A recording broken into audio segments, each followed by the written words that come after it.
Ya lo veo, ya está aquí, claro, preciso, conciso. Al doctor, dime, doctor, ¿cómo se pronuncia? ¿Martín o Martín Aurel? Bueno, como soy catalán, de hecho es Martí, y luego vivo en Francia desde hace unos 50 años, desde que me fui a la universidad ahí, o sea que es Martin, más bien, ¿no? Martín. Ok, Claro, en francés. listo, ya tenemos en la línea a Martín Aurel, que nos va a platicar de ese libro que suena, está interesantísimo, que se llama 10 ideas falsas sobre la Edad Media. Doctor, fueron 1000 años. ¿Qué pasó con esa Edad Media, doctor? ¿Qué pasó? Bueno, este libro intenta cargarse, atacar algunas ideas falsas, ¿no?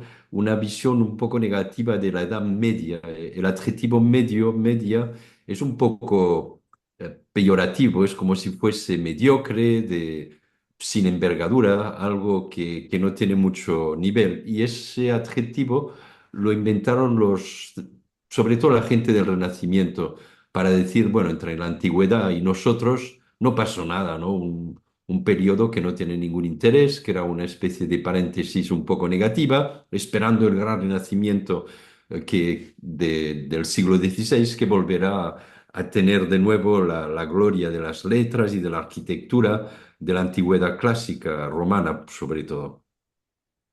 Doctor, para que la gente se dé idea de dónde, desde dónde estamos haciendo el enlace. Saludarte, gracias por este enlace, doctor. Exactamente dónde te encuentras, doctor.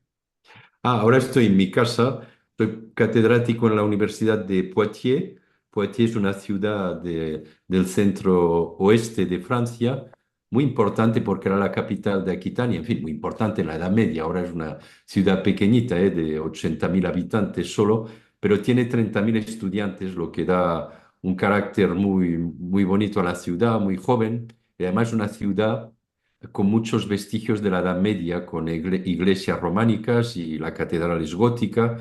Hay mucha historia en Poitiers, por supuesto. Juana de Arco, por ejemplo, pasó su examen de teología ahí. Hubo una batalla en 1356 muy negativa para el rey de Francia porque el príncipe negro, el hermano del rey de Inglaterra, le venció, pero antes había habido en 732 una batalla donde el Carlos Martel, el jefe del ejército de los francos, eh, paró a los árabes que venían desde Al-Ándalus, desde el sur de la península ibérica, que querían, bueno, pues un poco atacar esta zona, ¿no? Es una época también. Las dos batallas de Poitiers. Qué interesante, doctor. Platicar contigo, créeme lo que es que nos abras un panorama de la historia universal y principalmente de Europa y principalmente de la Edad Media. Doctor, ¿fue sencillo tener 10 ideas falsas o se te quedaron algunas fuera de este libro? Ah, es verdad. No creo que me quedasen algunas, es que las 10 son muy generales y por eso engloban algunas que más o menos son secundarias, ¿no? Pero fue fácil encontrarlas, ¿no? Porque hay tantos, tantas ideas tontas sobre la Edad Media que claro, que no fue tan difícil, porque la gente dice siempre cuando hay algo muy poco moderno, algo un poco violento, misógino.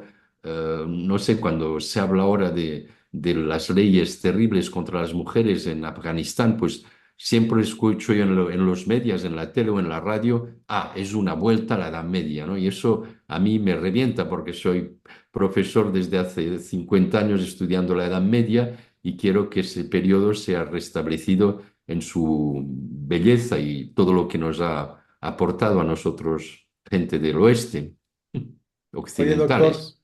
y precisamente hablando de algo que estás en este momento platicando, tu primer capítulo, a ver, para que la gente se le antoje leer estas 10 ideas falsas sobre la Edad Media editado por Taurus, de Martín Aurel, ¿verdad? ¿Es correcto? Sí. Te vas con el primer capítulo, la mujer. Dinos qué pasó con la mujer en la Edad Media, doctor. La mujer en la Edad Media tenía un estatuto bastante favorable hasta el siglo XIII, XIV, donde empiezan a renacer las ideas del código de Justino, de Justiniano, que era un código de jurisprudencia y de doctrina y de leyes romanas, pero compiladas en ese tratado y la gente se puso a estudiarlo, ¿no? Los legistas, los especialistas de derecho, y tenía una visión muy misógina, era un derecho muy negativo para la mujer. Y es lo que nosotros tuvimos en el siglo XVI y luego con los códigos civiles del siglo XIX, donde la mujer prácticamente tenía un estatuto de pupila, dependiente de un tutor masculino. Eso era así en el plan del derecho. No quiero decir que sobre el plan de las prácticas todo se pasase mucho mejor, porque una cosa es la ley y otra cosa es la práctica. En cambio, en la Edad Media, antes de ese periodo, la mujer, desde el punto de vista económico, por ejemplo, tenía posibilidades maravillosas, ¿no?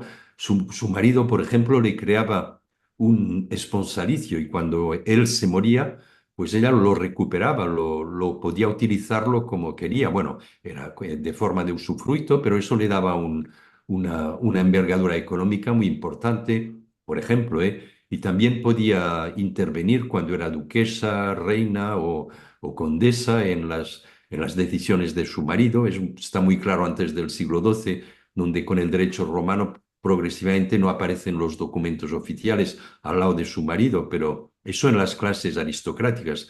Por las clases más populares, por supuesto, la campesina o la artesana tenía muchas posibilidades de acción, de comercio, por ejemplo, hay muchas calígrafas, mujeres que trabajan con su marido en talleres de escritura para escribir los manuscritos, por ejemplo. Eso es un ejemplo, entre otros. Sí, pues, mucha actividad la mujer en la Edad Media, contrario a lo que podríamos pensar, y bien lo has acotado tú, doctor, todo lo quieren mandar, todo lo oscuro lo quieren mandar a la Edad Media. Y ahí viene mi segunda y siguiente pregunta, doctor. Hay un capítulo que dedicas muy interesante a la cuestión de la violencia y la sangre. ¿Qué Mm. tanto fue cierto o qué tanto se dio o no se dio o qué pasó con ese dato? Es verdad que tenemos una visión, cuando abrimos la tele, la televisión, vemos algunas series así sobre la Edad Media siempre hay una hemoglobina por todas partes, ¿no?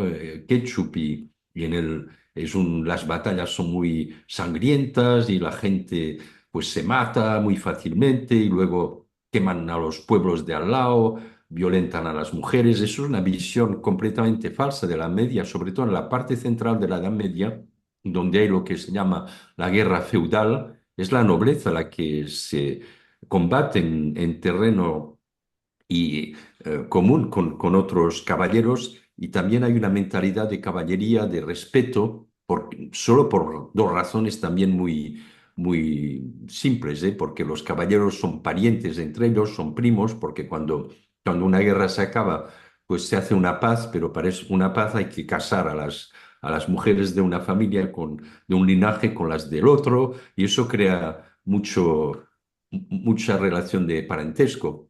O sea y luego también otra noción es la de rescate, porque mejor que matar a alguien, pues lo tomas, lo agarras y lo pones, en fin, le pides un rescate, una fianza para liberarlo. Y como son gente que tiene palabra de honor, van a hacerlo, ¿no? Y luego la protección también es una guerra que solo es muy cara, ¿no? Y solo pueden permitírsela la alta aristocracia que tiene caballos, que tiene unas armaduras perfectas y con eso ya, y mucho tiempo para entrenarse, ¿no? Porque viven de rentas. Pues eso les da un carácter muy poco sangriento y hay muy pocos muertos, ¿eh? Tenemos un ejemplo hacia 1110 de una batalla entre el rey de Francia y el rey de Inglaterra en Normandía, donde hay unos 200 combatientes, muy pocos, ¿no? Y solo mueren dos o tres. O sea, eso no tiene nada que ver con nuestras guerras actuales, por supuesto, que son mucho más terribles. Lo has dicho bien, son mucho más terribles, qué comparación, pero tristemente así es. Estamos platicando con Martín Aurel en este libro que acaba de publicarse aquí en México, 10 ideas falsas sobre la Edad Media. Ahora, la Edad Media, tú que eres profesor, danos una cátedra, por favor. ¿Cuándo empieza y cuándo termina? Para ubicar a Ah, la gente de lo que va a ver en este y leer en este libro, doctor. tiene razón. La fecha del comienzo es más o menos aceptada por todos los autores. En 476 es la deposición del último emperador romano de Occidente, que se llamaba Romulus Augustulus, Romulus como el fundador de Roma, y en cambio el imperio de Oriente persiste, perdura en la parte, o sea, en torno de Bizancio, y en 1453, 1000 años después, los turcos conquistan Constantinopla, Bizancio, y por eso también muchas veces se considera la fin de la Edad Media, ¿no? O sea, el fin de la Edad Media, el fin completo del Imperio Romano, Occidente primero con la emergencia de los reinos germánicos y luego en Oriente a partir de 1453, pero para algunos, porque estoy hablando con mexicanos, puede ser 1492, el descubrimiento de América, por supuesto, que, por ejemplo, desplaza el centro del universo, por así decir, conocido en Occidente, del Mediterráneo hacia el Atlántico, y eso cambia muchas cosas también. Tanto se ha polemizado en estos últimos años aquí en México, doctor, te comparto sobre esta cuestión de la conquista, de la llegada de Colón 1492, al grado que a alguien se le ocurrió, ven nada más esto, doctor, te lo platico así entre No, no, nos. me interesante, me interesa. Quitó la estatua de Cortés, hazme el favor, con la trascendencia que tiene este momento histórico, dijo, va para afuera, y la quitaron, ya no existe, y entonces ya Claro, no es el referente de, porque por lo menos la gente decía, bueno, ahí en la estatua de Cortés nos vemos, o en la estatua de Colón, perdón, la estatua de Colón, no, ya no a existe, Colón, ya la sí. quitaron, qué lástima. Oye, Qué doctor, lástima, claro. y de ahí me voy a pasar aprovechando estos momentos tan ilusos en la historia de México actual. En verdad, la Edad Media no era inculta y desde luego aprovecho también, se dieron muchos avances, digamos, se inventaron también algunas cosas, ¿no, doctor? Por supuesto, la universidad, por ejemplo, aparece en la Edad Media a partir de 1200, fundaciones de las universidades. Y antes había escuelas en las catedrales que tenían mucho nivel intelectual. En el siglo XII hay un verdadero renacimiento, donde hay muchos clérigos que estudian latín, que redescubren la literatura clásica de Cicerón, de Séneca, que la adaptan a su pensamiento y luego con métodos de argumentación, con el redescubrimiento de la lógica de Aristóteles, y eso es un progreso especulativo extraordinario para nuestras sociedades. Pero también hay inventos mucho más prácticos, ¿no? Como las gafas, por ejemplo, que te dan una longevidad visual muy importante desde a partir de cierta edad, donde todos tenemos un poco de presbicia, ¿no? Y eso te da la posibilidad de trabajar mucho más viejo, la posibilidad también de navegar, ¿no? Colón no salió así porque hablábamos de él por generación espontánea, sino que había técnicas que se habían desarrollado mucho con unos barcos de una capacidad impresionante de varias toneladas y con instrumentos de navegación como el astrólabe que permitían de dirigirse por los astros. Los romanos tenían, o los griegos tenían que navegar es muy cerca de la costa, porque si no se perdían prácticamente. Y en cambio, en la Edad Media, pues ya hay muchas técnicas en este dominio, ¿no? Y tantas otras, también de anatomía, la posibilidad de hacer operaciones no por barberos o por gente un poco de amateurismo, sino verdaderos cirujanos, médicos que operan. Bueno, habría una lista muy larga de esos inventos, por supuesto. Ah, muy interesante. Créeme lo que cuando leímos este libro, 10 ideas falsas sobre la Edad Media, nos dimos cuenta de lo que ha ofrecido y lo que va a seguir ofreciendo y lo que sigue trabajando en torno a la Edad Media. Estamos platicando con Martín Aurel sobre este libro, 10 ideas falsas sobre la Edad Media, editado por Tauros. Hay una parte que me gusta mucho que la quieras compartir con nuestro público, Aurel, sobre la parte de la infancia. ¿Qué hay con los Mm. niños? ¿Qué hay con los infantes en esa época que le llamaron, y que ya lo dijimos y que no debe de ser llamada oscura? Absolutamente, tiene razón, porque hubo un libro en los años 70 que tuvo mucho éxito, al menos en Francia, que decía que el niño como ente era una invención del siglo XVIII con la idea de que verdaderamente tenía una personalidad, se le había de educar. Y luego también las familias eran más reducidas, luego un razonamiento que no tiene sentido, se podía dar más amor a los niños y eso es completamente falso, ¿no? En la Edad Media se quiere a los niños como, bueno, el sentimiento maternal o paternal me parece que es antropológico, que no es histórico. Y cuando los arqueólogos, por ejemplo, trabajan sobre casas de campesinos del siglo X, XI, a veces ven restos de cunas que tenían este movimiento para que el niño no llorase, o muchos juguetes también en los museos de Europa sobre ese periodo, o sea que había una personalidad para el niño, ¿no? Y en las vidas de santos, pues se ve a los padres desesperados de cuando sus hijos tienen una enfermedad y van a hacer una romería a un lugar muy lejano con el hijo, porque para ellos es vital que pueda recobrar su salud. Pues hay muchos índices que prueban que verdaderamente el niño no era un hombre en miniatura que se le enviaba a cuidar de los rebaños enseguida cuando podía caminar, sino que había verdaderamente un afecto y un cuidado de los niños. Progresivamente se integraban en la sociedad, por supuesto, pero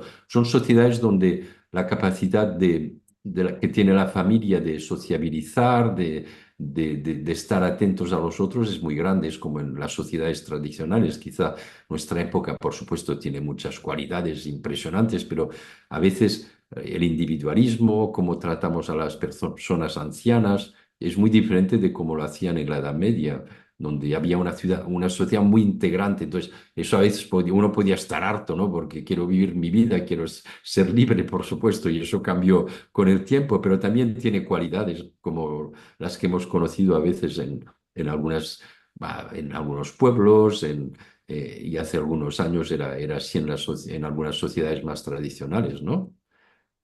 Sí, bien, insisto, cada que te escuchamos, créeme lo que me estoy tomando mi superdosis de historia, y lo cual seguro la gente que nos está escuchando le está encantando estos datos. Pero vamos a pasar, si me lo permites, doctor, a una parte medio escabrosa. Sobre Ah, todo ahora que existe tanto el fanatismo. El es fanatismo verdad. por allá, fanatismo por acá. No vamos a decir en dónde, para no herir susceptibilidades. Pero se hablaba también, y tú lo has mencionado en este gran libro que se llama 10 ideas falsas sobre la Edad Media, pues que era una sociedad así medio fanática o estas cosas. Mm. ¿Qué hay de eso en la Edad Media, doctor? No, es verdad que hay un control social que es fuerte, ¿no? Pero la gente, ¿cómo decir? Bueno, cuando se habla de fanatismo, se habla de religión, por supuesto. Es verdad que la religión es única para todo el mundo, pero hay una cierta tolerancia. A partir del siglo XIII-XIV el Estado se desarrolló mucho y los reyes, sobre todo los poderes públicos, y saben que la unidad del, de un reino pasa por la unidad religiosa. Eso es así, ¿no? Que lo queramos o no. Y efectivamente en algunos estados se instaura la Inquisición. Y la Inquisición tiene una dimensión penitencial, tampoco es que los inquisidores busquen a matar. De todas maneras, no son ellos los que matan, sino matan los reyes, porque un inquisidor no tiene derecho ni a utilizar a dar la pena de muerte, ¿no? Pues eso se habla mucho, pero no hay que exagerar. En la Edad Moderna la Inquisición fue mucho más dura por razones de unidad. Comparemos lo que pasaba en el Reino de España, en el Reino de Francia. En España había la Inquisición, pero en el siglo XVI el país está en paz y puede hacer su expansión territorial por lo mejor y para lo peor, ¿eh? Pero cuando comparas a Francia, donde no hay Inquisición, a finales del siglo XVI hay hasta 4 guerras entre protestantes y católicos que destruyen muchos monumentos, que fueron muy duras, que mataron mucho más que la Inquisición. Por eso hay que tener cuidado, porque a veces el inquisidor, no voy a defender a la Inquisición, pero hay algunos aspectos positivos. Puede ser un hombre que se interesa a sus interlocutores, en España, por ejemplo, no hubo cacería de brujas porque la Inquisición controlaba los procesos. En cambio, en países protestantes del norte de Europa sí que había esa mentalidad y porque era un poco popular, no había un control de los intelectuales de lo que verdaderamente pues una señora no es bruja necesariamente, sino que hace magia blanca o intenta encontrar pues productos para curar. O sea, no había me parece que había menos dureza en algunos que lo que se ha pretendido en la Inquisición. No digo que fuese un sistema ideal, por supuesto, porque a nosotros nos escandaliza que se pueda obligar a alguien a creer o a renunciar a sus creencias, eso estoy de acuerdo, pero hay que ponerlo también en su contexto.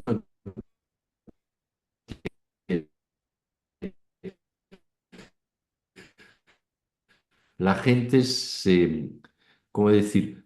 Para ellos es muy importante el salud eterno y entonces si alguien te corrompe la religión, pues puede ser que para ellos es vital, no es muy importante y es verdad que bueno, van a instalar sistemas así, pero la Inquisición, la primera hoguera para herejes solo aparece en 1028 en una ciudad de Francia, en Orleans. Antes no se había matado a nadie en fin, con un tribunal y por razones religiosas. La gente se peleaba así, pero no podía ser otra cosa, ¿eh?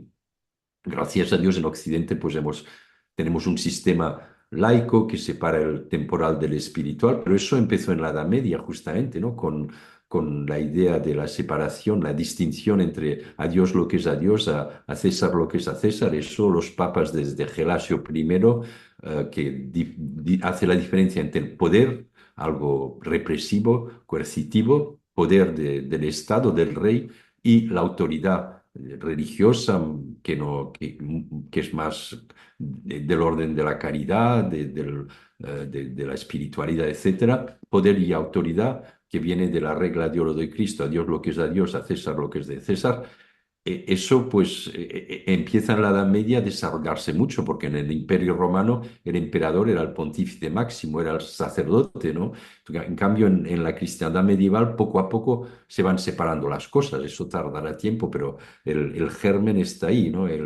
La semilla mejor, para que luego, para llegar a nuestras sociedades en las que hacemos bien la diferencia entre lo que es terrestre y lo que es espiritual, me parece. Qué interesante de verdad, doctor Aurel. Ahora, te voy a hacer Muchas una pregunta gracias. muy personal ya para terminar nuestra entrevista que me parece extraordinaria. ¿En qué momento, dime así, a ver si te acuerdas, cuál fue el primer momento en que dijiste, yo me tengo que hacer especialista en esta Edad Media? Pues hay varios momentos. En mi casa, como soy catalán, se leía mucho la historia. Mis padres tenían mucha cultura, mi abuelo también. Y claro, para un catalán la historia medieval es el momento muy importante, ¿no? Porque es la expansión en Mediterráneo, las ciudades que se desarrollan de forma extraordinaria, una independencia política, pues eso. Y además soy de Barcelona y en Barcelona está el barrio gótico, la Edad Media está muy presente, ¿no? Es el choque de la belleza de las catedrales, es verdad, de la Catedral de Barcelona, de los edificios civiles de la Edad Media, el interés por la arqueología, tú sabes, estas cosas hicieron que cuando era pequeñito me interesé en la Edad Media. Además me gustaba el latín, que era la lengua de la Edad Media, de las fuentes que había de estudiar. Hay varios elementos que hacen que desde pequeño me interesé a la Edad Media y luego ya me encantó cuando tuve catedráticos en la universidad que me iniciaron a este periodo. Qué interesante, doctor. Pues mira, lo que nos ofreces es algo que se tiene que ya desmitificar estas cosas falsas que se dijeron de la Edad Media. Esperemos que tu libro lo logre. Doctor, si alguien quiere conocer más de tu trabajo, de todo lo que haces, ¿tendrás alguna página web o alguna forma en la que la gente pueda hacer contacto contigo? Sí, sí, sí. Ponen mi nombre en Google y me encuentran enseguida ahí. Tengo varios artículos en un lugar que se llama academia.edu, donde ponemos nuestros artículos y luego pues mis libros están por ahí, en Amazon, en librerías, por supuesto, por todas partes pueden. Pero mi nombre en Google seguro le salen muchas cosas. Muchísimas gracias a usted. Muchas gracias, doctor Martín Aurel, por esta entrevista y esta plática sobre tu Gracias a libro, usted. 10 ideas falsas sobre la Edad Media.